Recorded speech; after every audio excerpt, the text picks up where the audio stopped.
Hi guys, welcome to episode 61 of the Grapplers Academy. Modified PT, coached by Cy. Give us a follow on Instagram, drop a comment and a like on this video, and if you're not subscribed, make sure you do subscribe before you do anything else. Had a bit of a break last week, didn't we, from podding? Yep. The old from the lingo in there now. The first week that probably anything actually happened in jiu-jitsu. We took a week off. Typical. Aye, but I think one of the first ones is the Who's Number One tournament, ADCC rules, with a few adjustments, and I think other than the winner of the heavyweight, I think the other big headline that came out of it, and obviously within the Rules twins, Cyborg slamming Tex Johnson and being out within the first minute. Yeah, this is like the time where we'd like to put a video up in the screening show, but yeah, it was a good tournament all the way around, wasn't it? Yeah. But talk us through what happened on that. Yeah, so obviously with the size of Cyborg, you're not really going to try and wrestle him, are you? So the Tex Johnson pulled guard, Cyborg came in to engage, and Tex got straight to work, basically setting up a really nice tight triangle, and the triangle setup was really impressive, but what's more impressive is that Cyborg could lift him up over his head. Like Tex probably weighs, what, 230 pounds? Yeah. 240 pounds? Cyborg essentially deadlifted this guy up, lifted him in the air, and just running slammed him into the mat. Like, just full tilt went in. And that's how the rule set. Yeah, you're not allowed to slam in the Who's Number One rule set. But you can in ADCC rules, can't you? Yeah. Slamming's allowed. There's all sorts of weird rules about slamming in jiu-jitsu tournaments, isn't there? I saw that recently as well, somebody got DQ'd for completing a double leg, but the person went like airborne, and that was classified as a slam. Have you seen the video for that? No? It's on the UK PGA Underground, it's at All Stars. Alright, okay. So, yeah, local tournament, really poor refereeing decision, like really poor.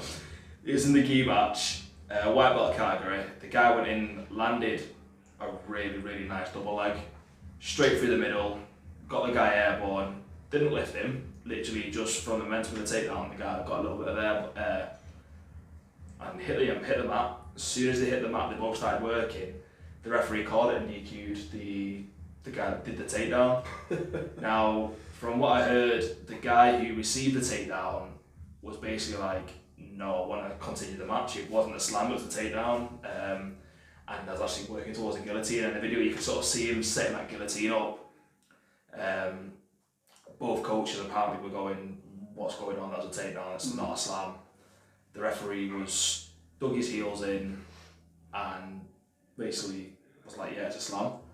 Now, this same referee had also given some really bad calls to a couple of my guys during another All-Stars tournament, like missing points, not fully understanding the rules of how to accrue points. So rather than going from, like, do you know when you're like in the tournament, if you got someone's back, then you go back to a position and get mount, and then take the back again, you don't get the points for mount or the back take, because you have to go through the guard again. Well, apparently he was racking points up for that. Missing pass points, missing takedown points, but then for some reason catches that takedown and calls it a slam. Refereeing's a tough job. Oh yeah. And if you, like as a referee, if you're going to ref a tournament but you're not 100% confident on the scoring system, you probably shouldn't be doing it. No. Because one, it does disjustice to the competitors. Yeah. And two, you're going to get a fucking earful of shit. Well, not only that, it looks bad for the tournament as well. Yeah. Like, I know there's a lot of clubs now who are hesitant to enter All-Stars, and I think the stance that the organisers took by not overruling the referee and basically saying no, it was a slam hasn't done them any favours. Whereas mistakes happen. The referee, like I say, it is a hard job, high stress, it's a long, long day, right? But if you enjoy doing it, you enjoy doing it. And yeah, mistakes are going to happen, but come out with your hands up if you make a mistake. Like, it was a full-on Mario Yamasaki sort of decision where, yeah, it was bad. What do you think of, like, obviously the ADCC rule set we talked about a lot, but IBJJF is quite heavily dominant on points, particularly in the gi, isn't it?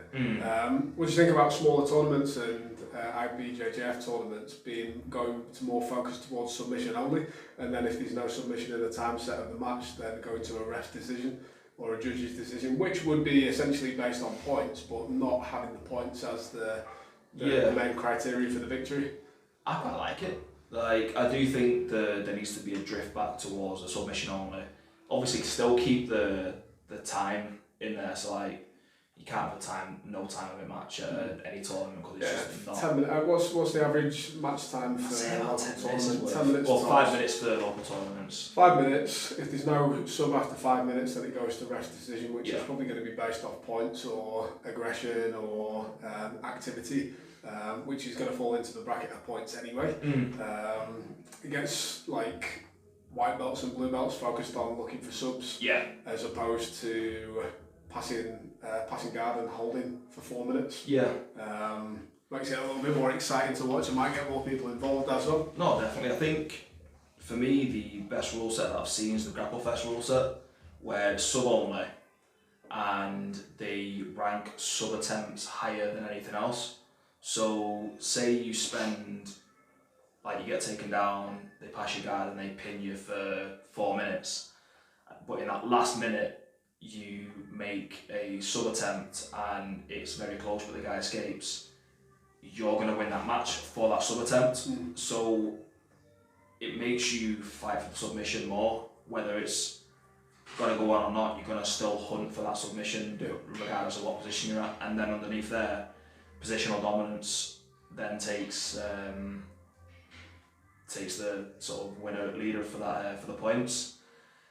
I think that will be a much easier way to judge sort of like submission only matches.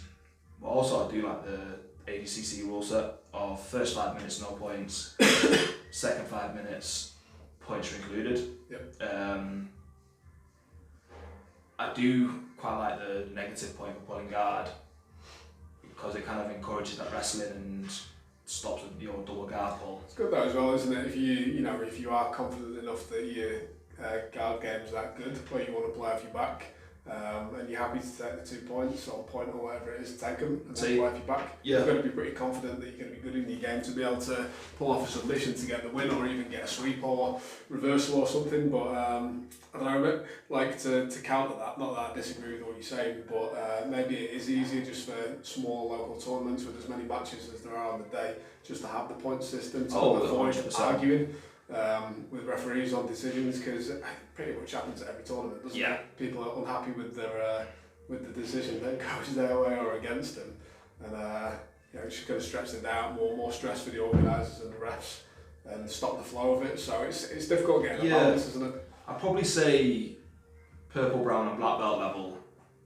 maybe swing them more towards your submission only rule set, and then for your whites and blues, because you're still developing your game, you're still a baby in the sport, and that's where you should be learning more about your positional dominance and your transitions, your passing, your takedowns.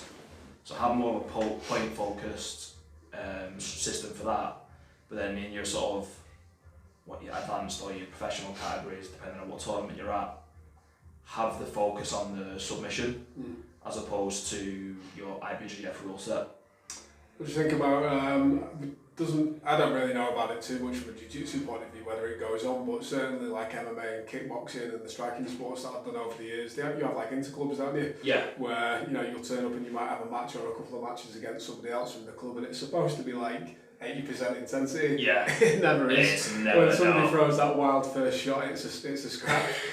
When you just say that it's 80% to kind of cover themselves. Do you reckon that would be a good idea for jiu-jitsu? Does it take away from the competitions, or is that actually just what an open mat is? Because I'm thinking open mat with a little bit more structure to it and kind of like purpose. But without the pressure of competition day. I'm a big fan of the interclubs. I've not had the opportunity to I've had the opportunity to take the guys down to one at them recently. just due to timing, I've not been able to get down to other ones recently, but there's one that ASW Liverpool's hosting. I think they call them, it's the Northwest Hybrid Interclub, I think it is, and I'm really liking what they're doing with theirs, where it's turn up on the day, basically just give them your interest, say that you're interested in going, you turn up on the day and they draw names out of a hat. Okay. So you could get matched with somebody who's twice your size or half your size, but it's all within the experience level. Yeah. And then you go, you have your no-gi match, get a minute break, and you get your gi match back to back. 2 guaranteed matches, and interclubs are a great way to get experience in competition without the stress of competition. Yeah. So I think it's something that I probably do need to see more of in, and I think there's quite a few more. Excuse me, I've got the hiccups now. There's quite a few more coming through. Yeah. Which is a really good sign, I think, for the sport. No, I think it's a good thing. Like you say, it's that competition element without the stress of competition. Then Yeah. the important thing is that they score more priority on winning the gi match or the no gi match. Because they do have it's submission only as well for the Northwest one. I'm just taking the win in the no gi and then stalling out that gi match. Oh yeah. Didn't get me, bro. Yeah. It's a draw the second match. That's 1 point for me, 1 point for you. So I've got 2-1 up.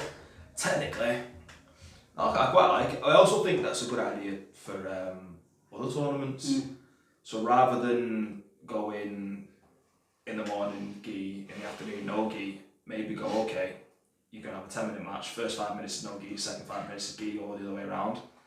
And it's going to be an accumulation of points. Maybe you could play rock, paper, scissors for if you wanted the gi match first or the no gi match second. Yeah. Absolutely gas him in the gi first if you've got like a good controlling gi game, and then destroy him in the no gi. It's like 1, 2, 3, fucking gi. It's like, yeah. That'd make it way more interesting. If you do a rock, paper, scissors match at the beginning of the match, you both got your gis on. If it's no gi, off straight off. Yeah. I quite like that. Yeah. You put that forward to somebody. We'll get up to Jake I'll about do that. it in an interclub, please. Right out in an interclub. Speaking of like good systems and surprising systems, not that it's particularly surprising, but we spoke about the B team. Yes. A couple of weeks ago, and I said like we were a bit unsure about only having purple belts in the room and above, and like the teaching styles and how would they cope with that. I've paid a bit more attention to it over the past couple of weeks, and it looks like they're doing a really good job of coaching down there. Really like the setup that they've got going on. Most of the guys on the mat do seem to be more advanced, whether they're like permanent club members there or whether it's people that are dropping in and out on a weekly basis. But I really like the look of the teaching style. They've got like a good, solid world-class competitors, like at least 8 of them, who are coaching on a regular basis. Like, what more of a better learning environment could you be in if you were a purple belt and you go in there and you're getting coached off basically like 8 of the top 30, 50 competitors in the world? Oh, definitely. I think that gym there is going to be a boiling pot of talent. And it'll be interesting to see how if they fare in competition when the competition's fully open back up. So we've got the ADCCs going back around next year and things like that. I think it'll be interesting to see how they all get on. Is Craig Jones on Polaris this next week or the week after? From what I understand, I think he's still injured, isn't he? I know he's got a broken hand, hasn't he? Or a broken thumb or something. Yeah, because I think there's quite a few coming up soon. And speaking of ADCC as well, says he's got a match against Davi Ramos. Oh, okay. But maybe from what I've seen, he's still got a busted up hand, hasn't he? Unless he's that confident in that match that he's... This weekend. Oh, is it? Yeah. I'll get that on the go. He's got a couple of matches on there. I think this is the one as well with Ben Hills and Shane Curtis have got a match, haven't they? Jed Hugh and Cody Steele will be a good match. Greeno and Hopstock. Alice Younger and... Maybe we'll see a Terrico Plata. Possibly. Be interesting to see how Fred Greeno plays against him as well. And Robert Deggle. I don't think he's doing seminar touring team at the moment around the UK, and Camel Wilk. I've heard a lot of his name, but I've not really seen much of him. Yeah, it should be a good tournament. Should be a really good card, that. But yeah, I like what the B team have got going on. It seems good. From what I've seen about the way that they coach in the classes, it's like, let's say, what did I see? Nicky Ryan was kind of showing his concepts on body lock passing in the morning, and then Craig Jones was showing his take on the same move in the afternoon. So kind of like learning the same move set, but getting that little expertise difference from player to player. And they've all got that Dana coaching style, haven't they? They go into, you can hear it straight away when they start teaching. It's like they go into teaching mode, like we all do. Everyone's got a teaching mode, I think. Teacher's voice as well, isn't it? Sit down, Jerry. Stop pulling his hair. Nobody wants your leather jacket. Oh man. But yeah, I'm really looking forward to that card. It'll be it's Saturday night, isn't it? So it'll be good little nice little viewing that. And I'll say, speaking of the ADCC as well, with Ash Williams, absolutely smoked his division. Was it 8 matches, 7 subs? Yeah, was that this last weekend just gone, wasn't it? Yeah. Really, apparently the UK team had an amazing outing. So really looking forward to seeing how the UK scene develops now over the next couple of years, especially with everything that's coming up. You've got the ADCC training camp up down in Wales. Yep. We had a couple of guys get to the 2019 tournament, didn't we? I think, unfortunately, they had a bit of bad luck early on in the tournament. Yeah. Fionn did. Fionn had a bit of a better run in it. But like we said, with the female weight divisions, it's pretty ridiculous, like the way that they're mixed. We talked about that before. Yeah, they need to add more into that. Add a lot more divisions into that. The Gabby Garcia beat this weekend just gone though. Yeah. Unpopular opinion, or it might be a popular opinion, but she is one of those players where you can say you're using too much strength. I don't believe you can say that about anybody. I still want to see the match between her and Craig Jones. Same, where the player of the year was very good. Took her back multiple times. It's just, I think now that the women's division's becoming deeper, unfortunately, I think players like Gabby may get left behind because no doubt she's at black belt level, but is she at competitive black belt level with other players now who can match or even outwit her on the mats? So she's obviously got a heavy reliance on strength, and I've not particularly seen anything technically from her that makes me think that she's going to hang with these other new black belts coming through. Because with the other older generation black belts, say in the males division, they have that technical ability to match tech with tech, but also strength for strength. Goes to show like Josh Inger, 39-40, and he's still competing at the top. Orlando Sanchez, same again. Galvao, Cyborg is a good example. Cyborg, they're all getting on in age, but they're not being. I think ultimately what it goes to show with the women's division and just every division in general is like Gabby Garcia is the embodiment of a lot of physical attributes, but ultimately at the end of the day, jiu-jitsu is such a unique sport that those physical attributes can be negated by skill set. And obviously it's going to take some athleticism to be able to just even hold Gabby Garcia in positions that you're going to do in jiu-jitsu, but if you're close enough, if the gap isn't so big that it's almost impossible to win on a strength battle and you've got superior skill, you're going to win every time.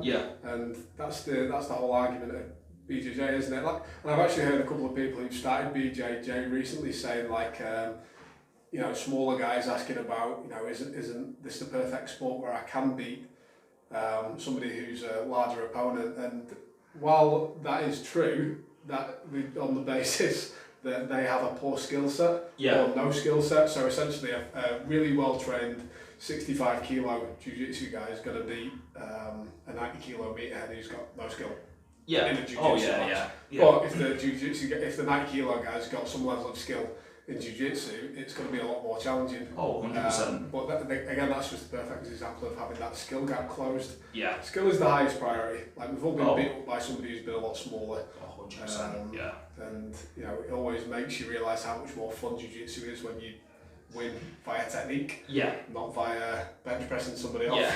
Oh, that's and not then smushing the face. Well. If you've got bench pressing for that, you can do that in the gym. Yeah. Yeah, speaking of like Gabby Garcia and MMA and the women's division and all that sort of stuff, probably the big news that we've missed out on talking this week so far is Jon Jones again. I know, like, see, I don't know where to stand on this because it's very clear he has a lot of issues to work through, but there's been countless incidents where he had the opportunity to get help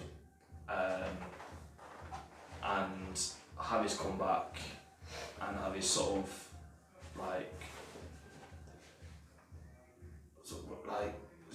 reconciliation with everything, and it's just a repeat pattern of behaviour. And like obviously certain patterns, like repeat patterns of behaviour, they're not destructive. They might not be positive, but they're not doing the same level of damage that some of the stuff that Jones has done. Did they retract his Hall of Fame status, or has he kept it? Do you know what? I've not read too much into it. I saw a headline where, or it might have been a headline, or it was a post on Reddit where they were talking about should the UFC drop him, and there is part of me that says, yeah, until he gets the help that he needs to function better in society, I think. You can make the same argument for several competitors in the UFC's contracts are on the books. But then, they've got rid of other athletes for lesser infractions. I think he's as big of a money draw as Jon Jones is, though, if and when he comes back to competing. True. Because I think the same for McGregor. But he's not had the same level of headline come out that's as damaging. But Paul Daly with Koscheck punching after the bell obviously should never have happened, but he got banned for life from the UFC. I don't think that's anything in comparison to what some of the other fighters have done. Yeah. And I get the impression from what you hear from Dana White though is if he likes you, he's willing to put up with a lot, and if he doesn't like you, he's looking for any excuse to get rid of you. Oh, 100%. So, it's all circumstantial by the sounds of it. Yeah. Anything else? Is that it? I think probably missing loads the Ruotolas apparently absolutely stormed their division, and Couch from Daisy Fresh. Yes. I've not watched his matches yet, but from what I can gather from where I've read, I think he beat Jimenez, which I think's a very, very, very big win. Jimenez is one of the top up and comers and guys to watch, and I really enjoy watching his matches. And did he lose to John Blank with an inverted triangle? I think it might have been, yeah. That's what got him out, wasn't it? Yeah. I'm excited to see the Ruotolo brothers in the upcoming ADCC because they've grown now. They're growing into a pair of monsters. Yeah. Just incredible physical attributes, and they've got the skill set to go with it as well. Yeah. And it's showing. Oh, 100%. Plus, I also like them because they just look dasses. Yeah, and I don't know what they're like behind closed doors, but they don't act up. They seem like really nice, genuine guys, and when I have had interactions with them, so when they're at Grapple Fest, I had a brief conversation with them. Really, really nice kids. Really nice. So did you give Mikey Musumeci a handshake? Probably, but he'd probably still have a go at them for you should not be doing this as a black belt. It's stop it. But yeah, Kane and Duarte as well. God, there's lads actually, isn't there? Yeah. I watched Kanan's run through the tournament. Really impressive run. It seemed like he was playing a bit more conservatively. Tim Spriggs gets to the final. Didn't really seem outmatched. Beats him with a leg lock. Mm-hmm. Like, really nice finish. Setup was lovely. And again, Tim Spriggs is one of those athletes that's, I think he's 40, or he was talking about like, he hadn't competed for the past couple of years, and I think he was probably contemplating retirement, come out of retirement unranked and be the #1 guy. So was his last competitional outing back at the 2019 ADCC? Or I don't know if he was even in that. I think he might have been with right, yeah, he was, wasn't he? I think he had a match in the under 99. So he's in the under 99 category. Yes. And speaking of leg locks and Kanan, didn't he got beat by Lackland in the absolutes, didn't he? Yeah. By a leg lock. Well, apparently Kanan's been working a lot of his leg locks behind the scenes, and it just goes to show that there's always something more to learn, and there's always room for development. You could be the #1 ranked ADCC champion in your weight category, and there's still going to be holes in your game, which for me is part of the beauty of the sport as well. Yeah. You can never complete jiu-jitsu. No. Been trying. But the old joke is you've got to complete it on the right side first, and then you can go back and complete it on the left afterwards. What's your take on that? I was having a conversation to some of the beginners actually this week about this. They were talking channeling it on both sides on one side. This week I ended up saying to them, because that's probably what I've thought most about over the times when I've been asked, is get a really good in-depth knowledge of how to do it on one side first that you're more comfortable with, and then transpose that over onto the other side afterwards once you've got a super technical or like a much better technical understanding of how to do it on your preferred side. To counter that though, a lot of jiu-jitsu ends up happening on the one side. Yeah. Like most people will play right-hand sided jiu-jitsu just because that's the natural pattern that they're happy to fall into. And if you get good at doing it on the other side, you can put a lot of people off with not even particularly fancy or unusual techniques. It's just that they're not used to experiencing like a knee cut pass on the left side, because everyone just goes to the right. It's kind of like accepted. We'll just go this way. That's jiu-jitsu. So if you've got it both ways, you can put a lot of people off by doing it in the other direction. But from a learning point of view, I think really dialing it in on one side initially is probably the way to go, and then transferring it over. See, I fall in that same camp as well. Obviously, there's certain positions where you kind of want to learn on both sides. So, like attacking the neck from back, side control. You kind of want to learn escapes on both sides and control on both sides. But other than that, I always find that if you really dial in, like you said, on the technique on your good side, it kind of makes it easier as well to learn it on your bad side. Yeah, I suppose like what you're saying is it can depend on the level of technicality of the move. If there's a lot of things going on within the technique, maybe it's better to learn it in on the one side, but something a little bit more simple like, say, holding pressure on side control or even attacking from the neck from the back is a little bit more straightforward because you're kind of only focusing in on one thing. Then that's an easier way to focus on both at the same time. But it's, people get fixated about doing the same thing and you fall into the same patterns with it. You can surprise a lot of people by just a quick change of direction and attacking the other way.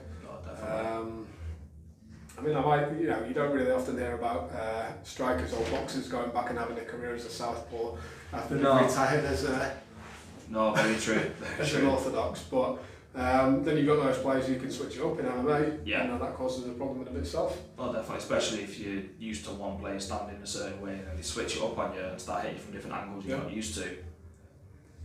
I always think like a southpaw's got more of an advantage against orthodox players than when they come up, when an orthodox player comes up against the southpaw, because the southpaw's used to seeing that orthodox stance all the time. I probably imagine that a southpaw coming up against the southpaw is even more off-putting because they basically never see that combination. And there's a lot of things that you can do with the southpaw versus orthodox stance that you can't do when you're orthodox to orthodox.